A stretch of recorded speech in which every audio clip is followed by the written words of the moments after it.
Hello and welcome back to HR Stew. My name is Regina Direly. And I'm Holly Nels. And this is HR Stew.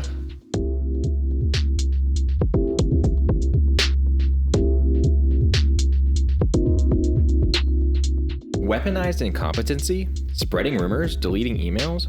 From top management to entry level, the workplace can be cutthroat, but sometimes it goes too far. Today we're diving into a topic that can poison any workplace: sabotage. Whether it's subtle undermining or outright interference, sabotage by employees or managers can disrupt careers, destroy trust, and damage company culture. Before we begin, let me introduce you to our guest today, Sanquenetta Russell. With a wide range of experience in HR and an MBA in Human Resources, Sanquenetta serves as an HR business partner here at Vita HR.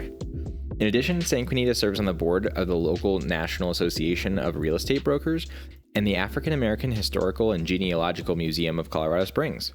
Welcome, Sanquenetta. Welcome, San. We're glad to have you. Definitely welcome. Thanks for having me. Let's start with a question. What has been an instance of sabotage in the workplace that has left you speechless? Gina, we're going to let you go first. We know you have a story. Yeah, I haven't actually thought about the story in a long time.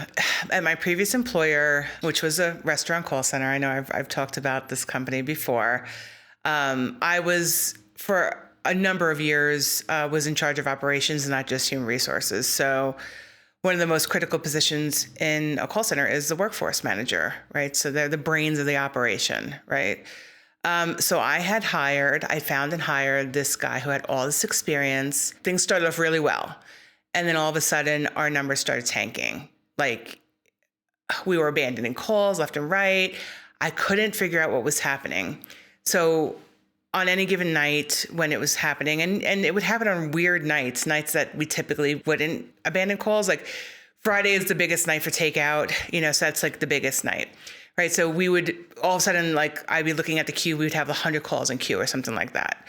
And so I would call the workforce department. It was something I typically did. I did it before he started. I did it, I didn't think I'd have to do it with a workforce manager. And I would talk to them and be like, what are we doing? What's the plan, to save the night or whatever. So that kept on happening. And we had to meet service levels. So this was a problem with the clients, right? So in the meantime, I called him up on his cell phone and I was like, let's meet for breakfast. I felt like there was some kind of disconnect, So I called him, I scheduled an email appointment as well, calendar appointment. And then I went to the location and he didn't show up. And I was like, okay, this is really weird. And so I called the workforce department and I'm like, can I talk to what his name was? And he gets on the phone and I was like, hey, I'm at the restaurant. I'm waiting for you for breakfast. And he's like, oh, I didn't know anything about it or whatever, blah, blah. I'm like, well, I'm going to wait here. Why don't you head up? Ooh, it was close to the office. So he gets to the table or whatever and we're talking. I'm like, so you're not getting my texts?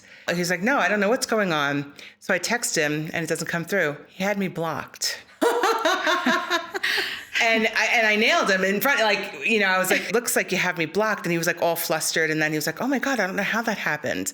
It's it's not that easy to block somebody, right? And now I was not harassing this guy. I was trying to help him. Right. Yeah, I wanted him to be successful. I had lobbied to get this position. So this was critical to me too. Okay, so now this happened, so we have this meeting, we talk about our plan. Seems like we're on the same page, kind of. When you know that it's not, but he's playing the game, he was saying all the right things. Yeah. Okay, so now we have this, one of his employees was kind of problematic. We had a bunch of different issues with him. It got to the point where he wanted to terminate him. So I'm sitting in the termination meeting with this guy and him. And when the guy realized he's getting fired, he's like, Regina, don't you know he hates you? He's like, he hates you. He told us not to answer your calls when you call on the weekends. He started rattling all this stuff and he turned purple. Okay? Turned purple. And I actually, I don't know why, but I just actually started to laugh. I said, well, no one's obligated to like me, whatever, blah, blah, blah. And we proceeded with the termination. And so now we're alone in the room. The guy leaves, And he walked him out and I waited in his office. And I just sat there and he was just like, I never said any of that. He started denying everything, blah, blah. I said, some of what he said actually makes sense. Why are things not getting better on the weekends? Why, blah, blah, blah.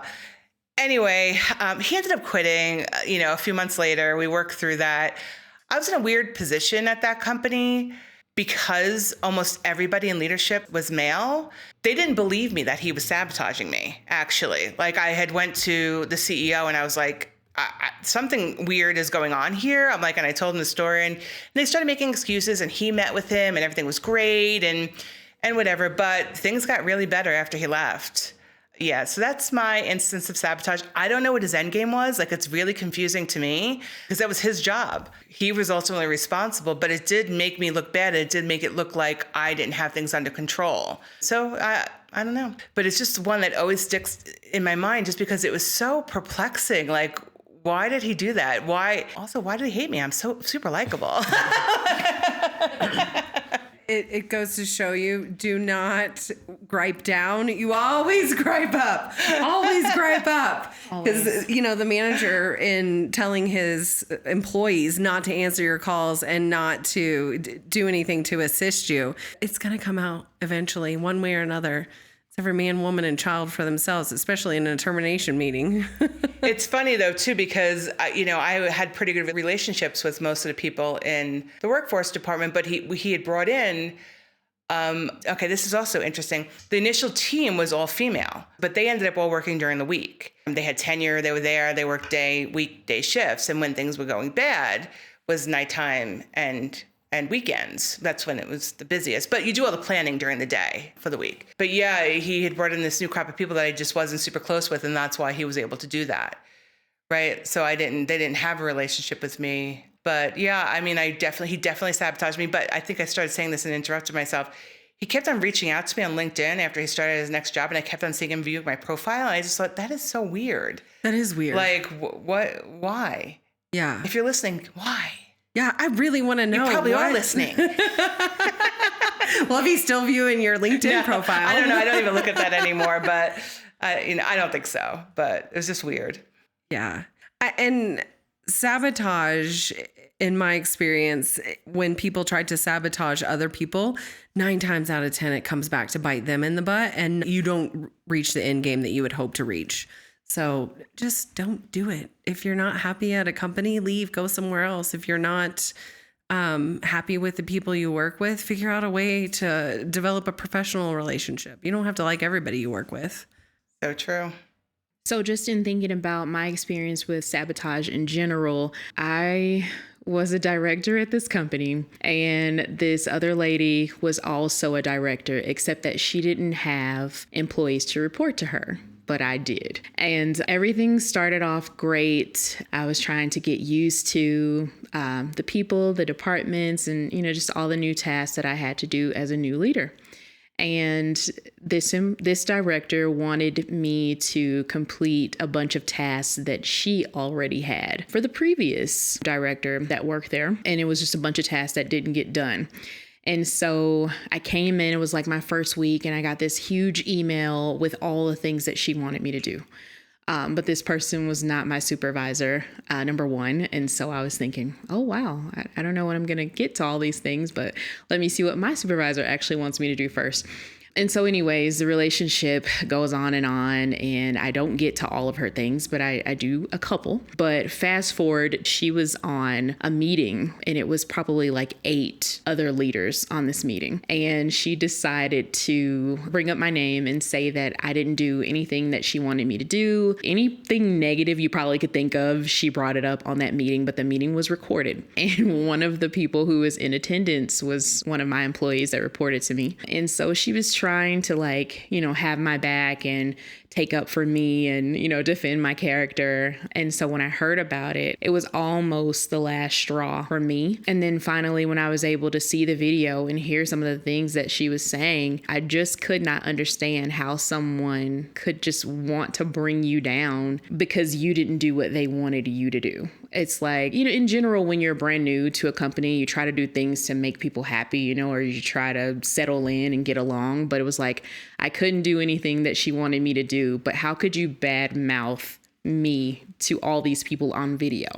It was just like, do you really not care about your position? It really makes you look unprofessional. And my feelings were hurt because I was like, how could you not like me? I know. That's why I'm such a likable person. too. And I'm like, what did I do to you? And she didn't even know you to not like you if you just started, right? So this is about gaining control over you, which she felt like she couldn't get. And speaking of control, I know in one of the like kind of spats that we had was she was like, I'm older than you. And I was like, okay, so what? Like, it was such a horrible relationship. And I just could not believe that someone, I guess, disliked me that much to just want to ruin my entire professional career. Yeah, your reputation. Just everything. And I'm like, I don't know what it was with me, but. And especially speaking negatively to the employees that reported to you. I mean, you're trying to develop this relationship with them, and then she goes in and just speaks negatively on you that you haven't gotten these things accomplished. What kind of trust are you going to build within your team? Mm-hmm. Is she still an employee there? She quit. Oh, before you left her? She quit before me. She said that the HR team that reported to me, so basically me, locked her out of the system. And so she was done. But I wasn't even working that day, so I don't know how she got locked out, but she did quit. I didn't know her password. Locked herself out. Whether it's on purpose or unconscious, workplace sabotage happens. When we think of sabotage, we often think of mean girls-esque plans to deliberately damage the reputation of another, but most of the time it's simpler than that. Sabotage is often far less visible, and sometimes the perpetrator is not even conscious of their behavior. For today's discussion, I'm going to give you some examples of real-world workplace sabotage situations adapted to maintain privacy, and I want you to discuss how this could be handled from an HR/manager perspective. The first example reads, since I joined this team as an outside hire, there's been an ongoing issue. Amanda. Apparently, she applied for the promotion I got, and even though it's been 10 months, she's still not over it. It seems that she has made it her personal mission to undermine me in every way possible. From twisting my words in meetings to bad-mouthing me to colleagues, she's got it all covered. She even goes as far as to eavesdrop on my meetings, like hovering outside meeting areas, subtly spying on me to catch anything she can use against me. The worst part, it's not even subtle anymore. My team has been awesome in letting me know what's happening behind my back, as they've seen it all. But Amanda's negativity isn't just directed towards me, she's sour about the company too, which is dragging down team morale. Her work is mediocre at best, just enough to skate by, but her behavior is causing friction and it's creating a hostile environment, making it harder for me to focus on my role. I've been documenting everything and I had to sit down with my boss in HR, but dealing with this kind of sabotage on a daily basis is draining. It's a tough situation to navigate, especially when you're just trying to get your job done and be part of the team. So what are your thoughts on this story? And have you ever seen this type of behavior after someone internally didn't get a promotion? Regina wrote a really amazing article. And I forget what it's called, Regina. Telling someone they didn't get the promotion. Yes. I don't remember what it's called anymore. But just having that difficult conversation from the start of why you believe the other person's qualified. And I'm going to butcher your article, but I haven't even thought about that article and I don't know how many years ago I wrote that. But, letting them know why they didn't get the promotion and that you would love to have them apply for future promotions and give them some tools that they can use to develop their skills. And it really sounds like, based on this employee's level of sabotage, that they dodged a bullet not putting her in this management position. Really? Sometimes people just can't overcome either. Like some people just really feel like they had earned certain things. And, maybe in some ways she did. Who knows? Sometimes they said she's turned sour. I mean, maybe she wasn't this bad prior. Sometimes there's other things in people's lives. And then this is the extra thing that was the straw that broke the camel's back, so to speak. So I don't know. It's really tough. But it's not going to get better. Right. When someone has reached this level of dissatisfaction, it's time to move on. So they need to figure out a way to work her out. And that sounds cold, but it's for her benefit too. Like, live and learn, go somewhere else, start fresh, start new, because, she's clearly impacting many, many employees. Well, and they said that her work performance was mediocre at best. Maybe performance improvement plan and start working her out that way. Right. This is this one person's opinion. Yeah. So this person has a manager, of their own, and maybe their manager has a different opinion or different relationship with her. I just dealt with a similar situation recently where an employee felt like she was a shoe-in for this position. and she ended up not getting it. The employer explained to her why she didn't get the position and that, they're hoping to give her one in the future. She just needs to keep working on her skills and that kind of thing. Well, then she got upset, quit on the spot, and then like a week later asked for her job back.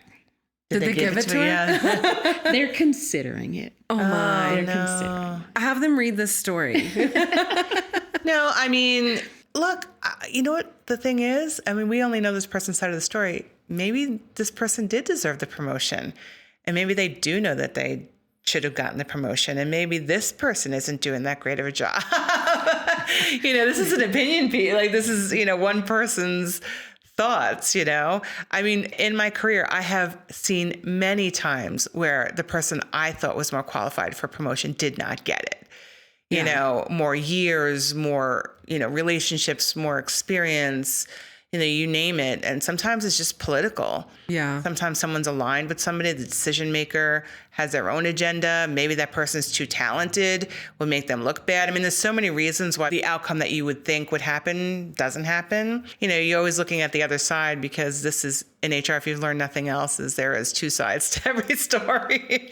This is just one side of it, one version. And that could also be what you mentioned about somebody not hiring or promoting somebody because they're afraid they have more skills than them and they're going to eventually take over their job. That's career sabotage.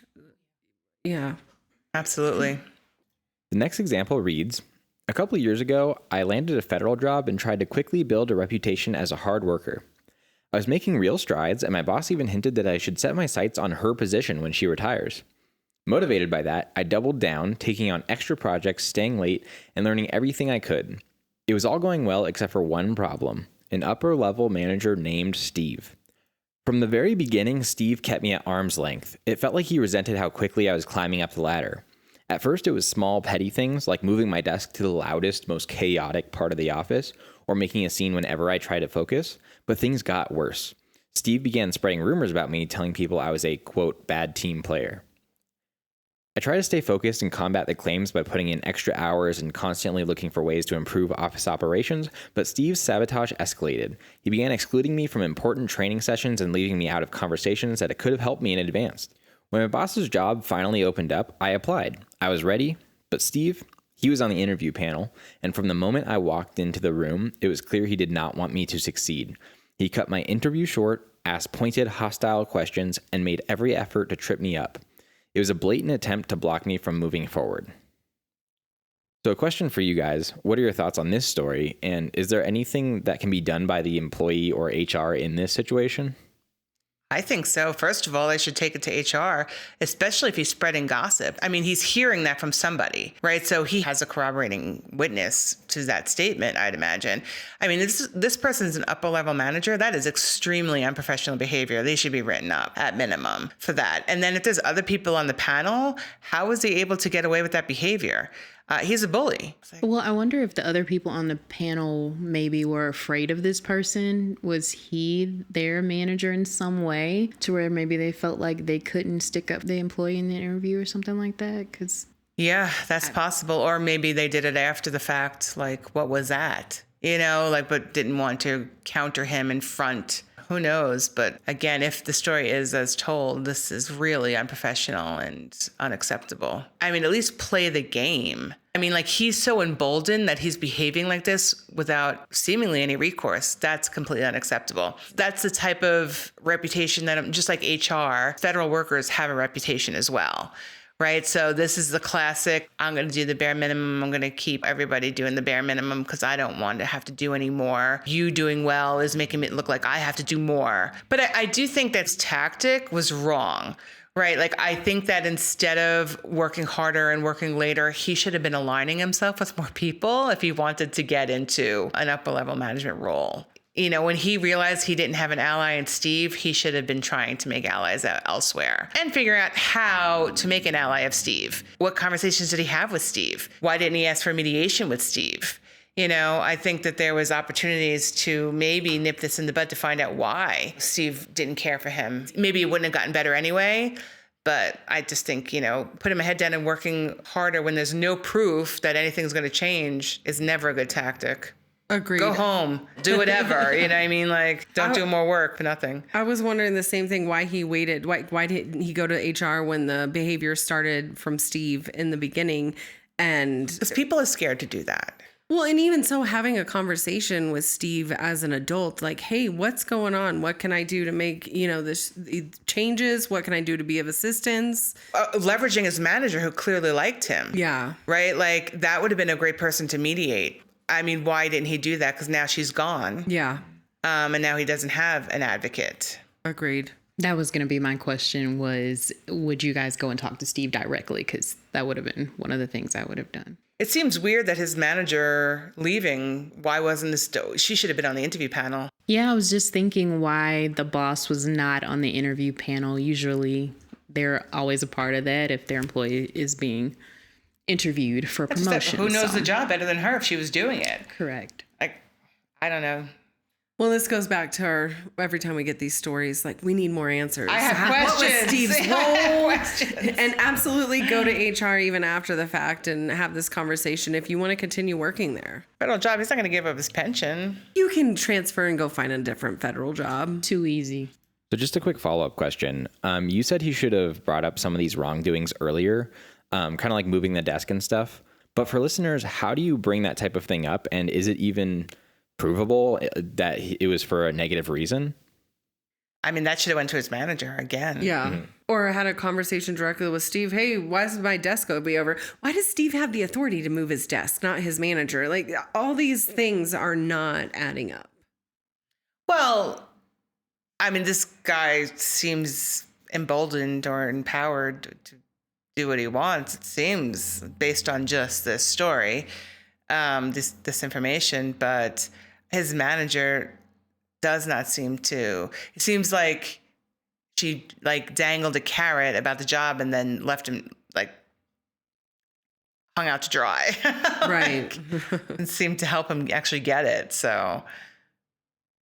Well, it just seems like, in this situation, if you were to bring it up to someone, it might make you seem like you're the one that's kind of crazy, And I've been in that situation where I felt that there were some things being brought against me, but it's like nobody's ever going to believe or no one's going to think that this is a thing, but really it is a thing because it's so subtle.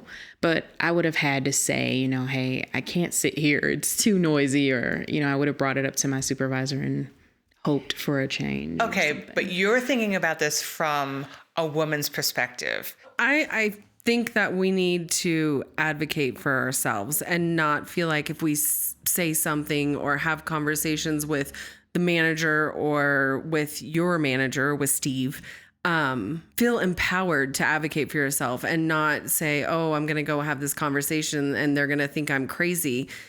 Again, advocate for yourself, know your worth. This next example is a little bit more straightforward. So it reads, at my tech company, a major high-profile project was up for grabs, a game-changing opportunity that can boost the winning team's visibility and open doors for future projects. Both Team 1 and Team 2, known for delivering high-quality software solutions, were eager to take it on. Each team was asked to submit a proposal, and with both teams being led by top developers, the competition was fierce. But just before the deadline, Team 1 encountered serious bugs in their software that caused major delays, giving Team 2 the edge to win the bid. But here's where things get messy. After Team 1 went back to debug their software, they found something suspicious. The bugs did not seem accidental. They looked intentionally placed, almost as if someone had tampered with the code. Naturally, this has fueled speculation that Team 2 might have sabotaged Team 1's work to secure the project. Given the stakes of the company and the tension between the teams, this discovery has sent shockwaves through the office, leaving everyone questioning what really happened. So my question for you guys is, what are your thoughts on how this can get handled, if it can at all? And have you ever seen direct sabotage like this? I don't know that I've seen a sabotage like this, but it would seem like they should be able to figure out who did that. Yeah, because at this point, we don't know if Team 1, I think it's Team 1, but if the one team sabotaged the other team. And I would want to know that for certain from an HR perspective before coming to any conclusions. Or I'm sure the gossip is raging through the organization. Not all questions get answered. Sometimes things are left to mystery. Who knows? I mean, it also could have been, somebody from team one lying. Just because they're saying that doesn't mean that they really believe that to be true, or that person really believes that to be true. They just don't like not winning. True. Very true. So it's an unsubstantiated claim. So as far as handling this from a culture perspective, everyone's kind of suspicious of each other now. So do you handle that, or do you kind of just leave it be? I mean, what could you really do? But it does make me question the hiring process, and the types of questions that you're asking when you're interviewing. And, a lot of things change. People can be one way when you interview them, and then another way when they're working for you. So that's hard. I mean, what they can do is send out messaging however they want to do it, saying we are going to be launching an investigation to find out if there was any wrongdoing. And then maybe they don't award it to team one or team two. Maybe they create some kind of cross-functional team with the best performers from each team. Or maybe they get both teams to work on it together. Sometimes these pitting one person against the other, competition is, I'm a very competitive person. I won't lie, cheat, or steal to win, but I like to win. And You studied for our Labor Day trivia. I did. I did not understand how you knew the answers to those questions. Seriously. So that is not lying, cheating, or you're very stealing. competitive. I was just validating the competitive. I could not believe she knew all those answers. That was just crazy, Holly, for real. You don't know off the top of your head when Labor Day was established? No, I was like, how does she Where even the first care? parade was held. But I think maybe not building a competitive atmosphere, because I understand you're going to get the best work. If you have two teams who are vying for the same project, you are going to get some amazing work out of this. But have them work together, have them build that team camaraderie again, and then maybe wait a few months before you have them bid for jobs against each other. I mean, they may need the other team to work on a different project. True. That sounds like a good idea. I mean, you would think that they could complete it in double the amount of time, but that's usually just not, double the amount of time. What the heck did I just say? Half the amount of time. But that's just not the case sometimes. Yeah. More people does not mean more efficiency at Agreed. all. Again, that's my disclaimer, if it's possible to have both teams. Yeah. So now let's lead into our final example. It reads, at our company, we've had a longtime employee who decided to leave after 8 years of dedicated service. They gave a generous 3-week notice and spent that time wrapping up loose ends and handing off responsibilities. It seemed like a smooth transition and everyone appreciated their professionalism. But about a week after their last day, our IT team received a request to retrieve some crucial correspondence that was needed for an important project. Here's where things get tricky. The correspondence was nowhere to be found. After a thorough search, IT discovered it had been manually and permanently deleted. This raised a lot of eyebrows. Was it a mistake, or did the departing employee deliberately erase important files before leaving? With no immediate answers, it left us questioning whether we're dealing with an intentional sabotage or a simple oversight, sparking plenty of speculation and gossip around the office. So my question for you guys is, while the company can't do much in this instance, is there anything that can be done to prevent this in the future from a policy perspective? And have you ever experienced this type of intentional sabotage as far as file deletion or something similar? I think the way this is worded is interesting. Everybody's opinion of this person seemed to sway how they're behaving, right? This is an exiting employee. Why do they still have all the same permissions that they had? If someone's leaving your company, they didn't leave to retire. I think they should change their processes for the future so that if someone resigns, they don't have deleting rights. And I would wonder too, maybe it was put in a different place, or maybe it was sent to another member of leadership and they're like, oh, we don't need this anymore. But we've also had people who leave and they delete all of their emails. And we had something like that happen recently. Yeah. And it wasn't anything like crucial or anything. It just would have been convenient, but they double deleted it. Like they made sure it was not available. Right. And this was somebody that left on good terms and whatever, but or seemingly on good terms. I don't know. I think when someone's leaving your company, you cannot treat them the same way that you did when they were, someone that you thought was going to be employed for a longer period of time. There's no skin in the game. And people do have certain feelings. They're leaving for a reason. Like, I haven't had the file deletion situation, but I did work at a company where employees were not allowed to send out to all employees because of the simple fact that there have been so many instances of people leaving and sending out terrible negative messages to everyone. And so you had to get approval from IT to include all. And I think from a business perspective, this should also be a conversation with your manager. What projects are you working on? What documentation do you have completed? Can you send those to me? Can you show me where I can find them? And have that conversation before the employee leaves. And maybe that's something that they implement moving forward to make sure nothing is lost in file deletion. Just sort of this workforce story. My last company, we were a second chance employer. What made me think of it is we actually had to remove the ability to send emails out to all, because he literally sent people's criminal history out to the whole entire.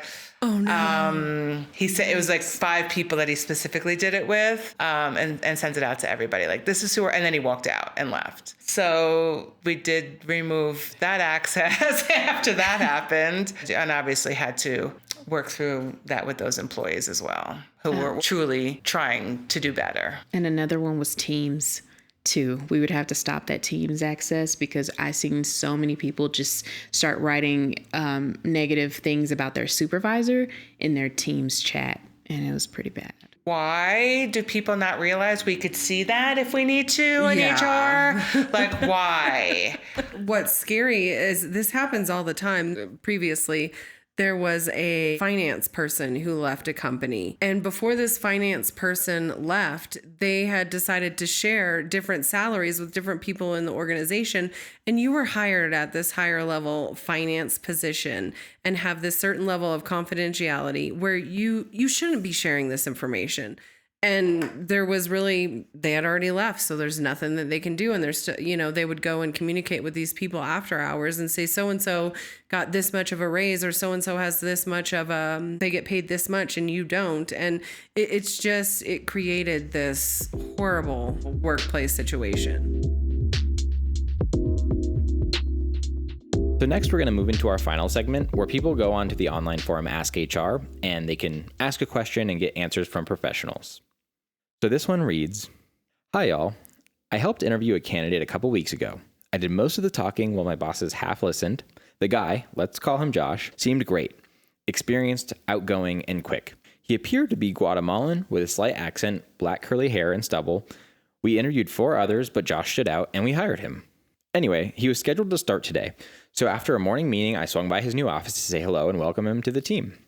But when I got there, all I see is some tall white guy with wavy brown hair.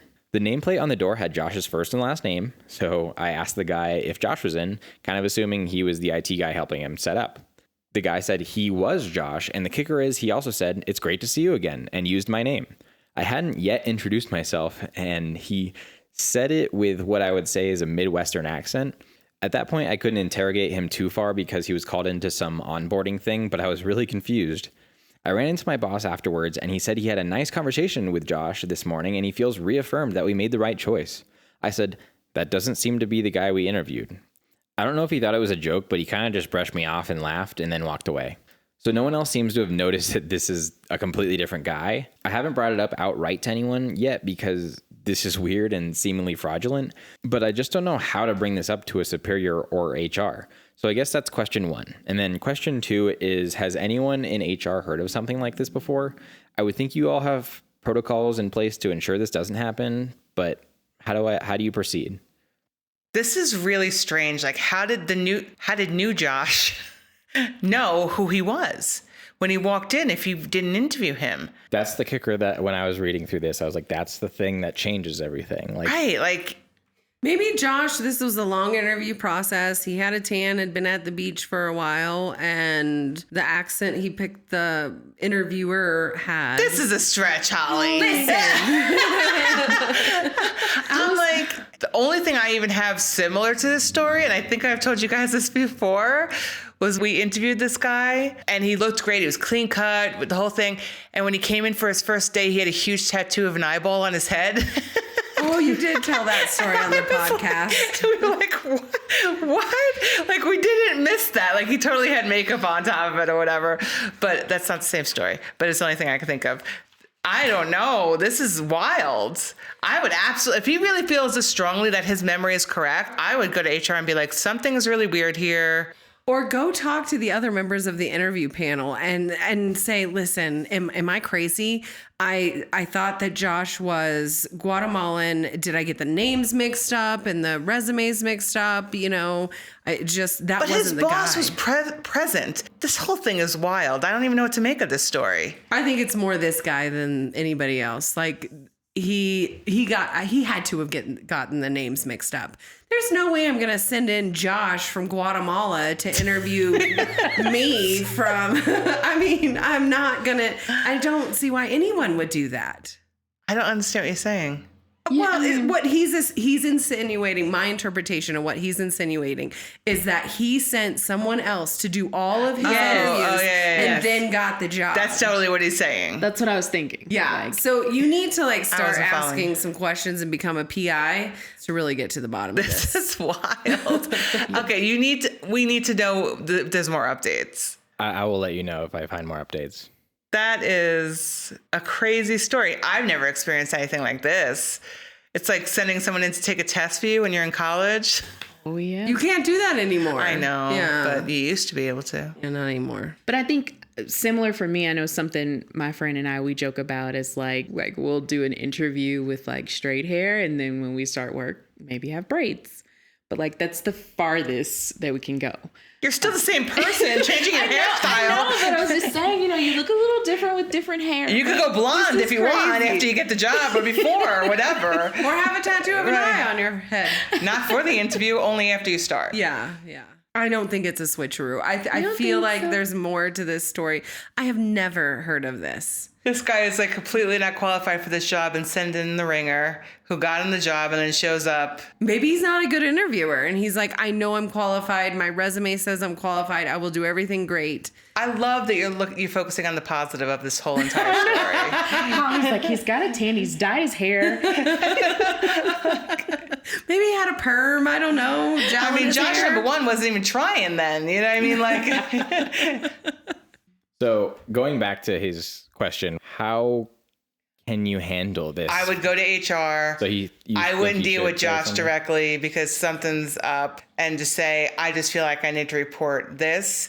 Do what you will with it. Just wash your hands of it. I assume you don't handle it by saying he was Guatemalan before and he isn't now? Yeah. Because that's essentially what he's saying. I probably would not say anything about his nationality or race. You'd have to, wouldn't you? If we're saying you don't he's have a different to. He person. looked completely different. He had completely different facial structure. They don't talk about hair the face. color. It was hair color. If we're gonna bring it up to HR, it was a different dude. I don't believe it. I don't believe that people can be this sneaky. People are sneaky. I don't want to believe it. if we would have to bring it up to HR, though, wouldn't we have to say he looked Guatemalan and now he's white? I don't know. You don't think so? I don't think that's the point. The point is that it's not the same guy that he interviewed. I think you're going to have to give some sort of context to why you're saying this. Right, but now the guy is saying he's from Guatemala. And he could be. You don't know. Maybe you just spent some time Guy's there. covering all his bases now. All of a sudden he updated his LinkedIn.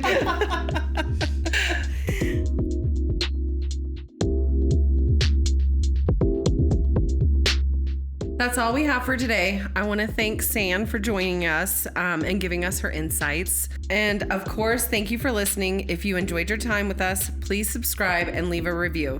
If you have any HR stories or questions to share, message us on Instagram at hr.stew.